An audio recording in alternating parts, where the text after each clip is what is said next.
손혜원입니다. 오늘은 오일 파스텔에서의 혼색, 즉 색을 섞는 것에 대해서 말씀드리려고 합니다.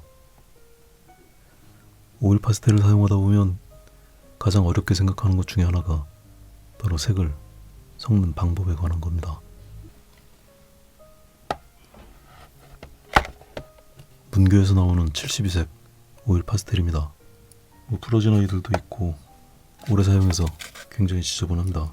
이렇게 펼쳐놓은 색이 많아 보여도 실제 사용을 하면 내 마음에 딱 드는 색깔이 그렇게 많지는 않습니다. 이렇게 완성되어진 그림 안에서 보면 한 가지 색이 한 가지에 딱 적용되어진 그런 경우는 별로 없습니다.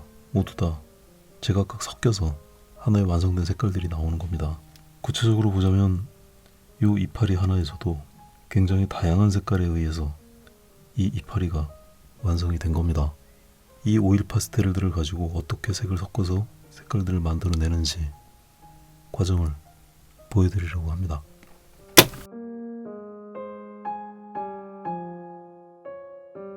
그림에서의 채색 재료에서는 크게 습식 재료와 건식 재료로 나뉩니다. 그릇이 엄청나게 묻습니다. 습식 재료에는 우리가 잘 알고 있는 수채화, 유화, 아크릴, 과슈 등등이 있습니다. 건식 재료에서는 오일 파스텔, 색연필, 목탄, 콘테 등등이 있습니다.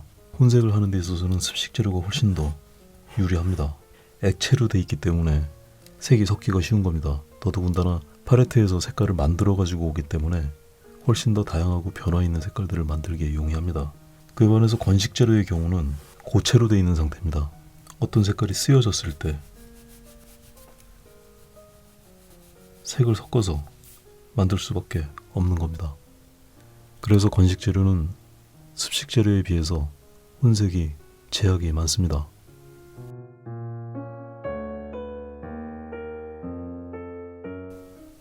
이번엔 오일 파스텔을 가지고 색을 섞는 원리에 대해서 몇 가지 말씀드리겠습니다. 중첩입니다. 기존의 밑에 어떤 색깔이 깔려 있고요. 그 위에 색이 얹혀져서 겹치는 겁니다. 색 위에 색이 올라가는 겁니다. 그 다음은 병치입니다. 그 틈새에 이런 식으로 색이 배치되는 겁니다. 그래서 이 상태는 이 상태하고는 좀 다른 느낌의 색이 섞이는 겁니다. 색 옆에 색입니다. 이 중첩과 병치 이외에 한 가지 더 설명드릴 것이 있습니다. 병첩이라고 하겠습니다. 병첩입니다. 이렇게 중첩되어진 옆에 이렇게 병치가 연결되어지는 상태입니다. 색 위와 색 옆에 색입니다.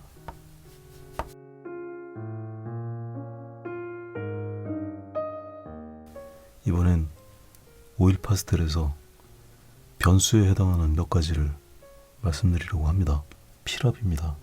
오일 파스텔을 연하게 그으면 똑같은 오일 파스텔의 색깔을 가지고도 강하게 누른 것과는 색의 차이가 있습니다. 단순히 한 색깔을 가지고 나타나는 색깔뿐만 아니라 이 위에 연하게 혼색을 한 것과 강하게 혼색을 한 것의 차이가 있습니다. 제 채널을 오래전부터 보셨던 분들은 이 숨구멍이라는 개념에 대해서 많이 들어보셨을 겁니다. 이렇게 오일 파스텔을 적당한 힘을 주어서 칠을 하게 되면 칠해놓은 자리 옆에 이렇게 흰 점들이 보여지는 것을 숨구멍이라고 부르는 겁니다. 이렇게 강하게 칠이 되어진 것과는 다르게 이 위에 다른 색깔이 올라가기에 용이합니다.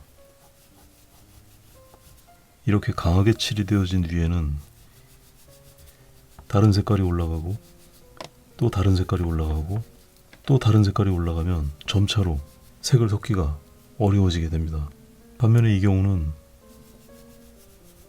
비교적 이것보다는 색이 올라가기가 용이한 겁니다.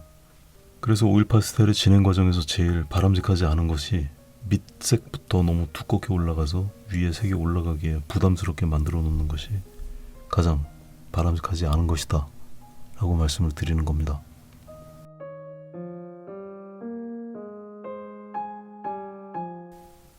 앞서 말씀드렸던 내용들이 오일 파스텔 혼색의 방법론, 수단 같은 것들이었다면 지금부터 말씀드릴 내용은 오일 파스텔의 혼색에 관한 본론 같은 이야기입니다. 누가 봐도 흰색입니다. 종이 색깔 그 자체니까요. 어떤 색을 몇 개 찍어봤습니다. 여전히 흰색입니다. 또 다른 색깔을 무작위로 골라서 색깔을 찍어보겠습니다. 혹은 좀 달라 보이기는 하지만 여전히 흰색인 건 분명합니다. 노란색입니다. 누가 봐도 이건 그냥 노란색입니다.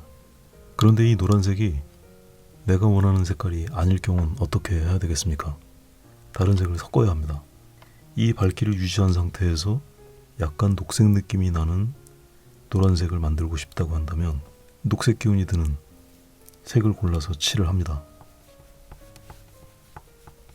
이런 정도 칠을 해두면 아까보다는 훨씬 더 녹색에 가까운 노란색이 됐습니다. 여기서 약간 붉은 느낌이 나는 색깔을 더 얹어준다 하더라도 여전히 이 색깔은 녹색 느낌이 나는 노란색인 겁니다. 같은 노란색입니다. 이렇게 칠해놓고 보니까 두 개의 색깔이 어떻게 다른지 느껴지시죠? 이 색깔을 약간 붉은 느낌이 나는 좀 어두운 노란색으로 만들고 싶다고 한다면 붉은 쪽의 색깔을 골라서요,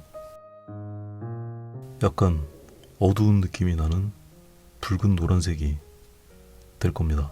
보라색으로 이 위에 색을 얹는다 하더라도 여전히 이것은 붉은 느낌이 나는 노란색이 됐습니다. 이 색깔과 이 색깔은 확연히 달라 보입니다.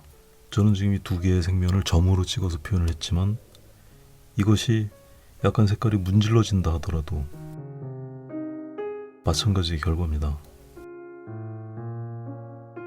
그래서 오일 파스텔에서 주어진 색을 그대로 쓸 수는 없고요. 화면 안에서 이런 식으로 섞어서 색을 만들어야 합니다.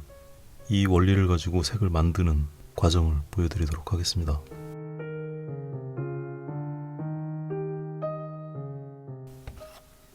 이 그림이 또 등장했습니다.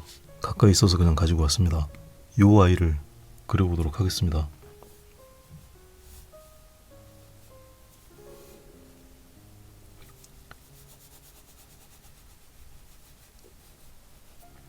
같은 노란색인데 밝아 보입니다. 세게 힘주지도 않았는데 또 부러졌습니다. 같은 노란색으로 칠한 거지만 이 노란색하고 이 면적은 훨씬 밝고 흰색이 많기 때문에 훨씬 밝아졌습니다. 여리게 칠했기 때문입니다. 흰색이 많이 드러나 있다는 뜻이겠죠. 여기에 색의 변화를 줘보겠습니다. 문교 파스텔이 다 떨어져서 까렌다시 회색으로 칠하겠습니다.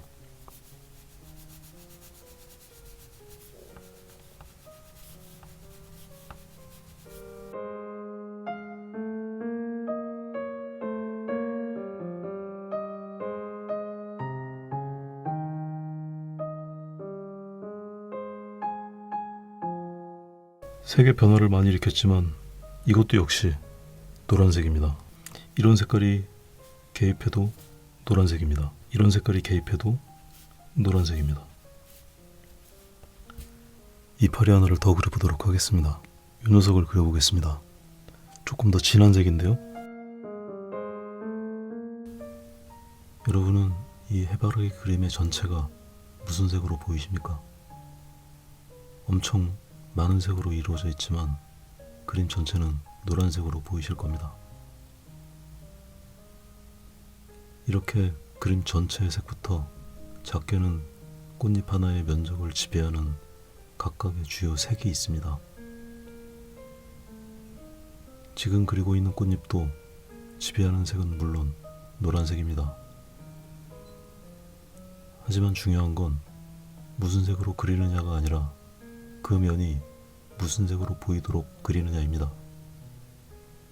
내가 원하는 색을 주어진 색에 국한시키지 마시고 주어진 색을 섞어서 만들어 보시기 바랍니다. 이 그림에도 많은 낱개의 꽃잎들이 있지만 자세히 보시면 각각의 잎들이 전부 다른 색입니다. 이 꽃잎은 주변을 눌러서 색을 드러내 보겠습니다. 주변의 명도와 색에 의해서도 전혀 다른 색으로 보이게 되는 것을 알 수 있습니다.